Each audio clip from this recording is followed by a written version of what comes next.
Welcome to NSR news. మనకు స్వాతంత్రం వచ్చి 75 సంవత్సరాలైంది.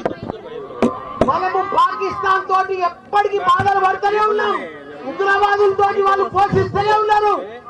మనం ప్రధానమంత్రికి ఒకటే మేము మనవి చేస్తున్నాం అందరికీ, మోడీజీ पाकिस्तान उग्रवादों को खत्म करो, कुचल के रख दो, एक जिंदगी में फिर अपना भारत का तरफ नहीं देख रहा हो लोग.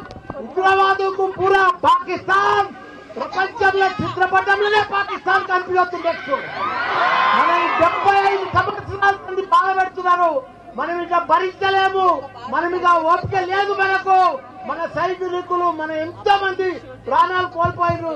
ఈ రోజు కూడా మన తెలుగు బిడ్డ మురళీ నాయక్ గారు చనిపోయారు. ఆయనకు కూడా పెద్ద ఎత్తున సంతానం. ఆయన మనం ఎంత ఇచ్చినా ఆయన లోటు తీర్చలేము. ఆయన కుటుంబానికి కూడా చెప్తున్న మనం మాత్రం ఇప్పుడు వదిలేదే లేదు. మన భారత సైనికులకు మొత్తం ధైర్యంగా మేము డాక్టర్లము, ఇంజనీర్లము, ప్రొఫెసర్లము, లీడర్లము, మా టీఆర్ఎస్ పార్టీ మొత్తం మీకు మద్దతు ఇస్తుంది. మీరందరూ కూడా పోరాడి ఆ ఉగ్రవాదులను మొత్తం ఖతం చేయాలని కోరుకుంటున్నా.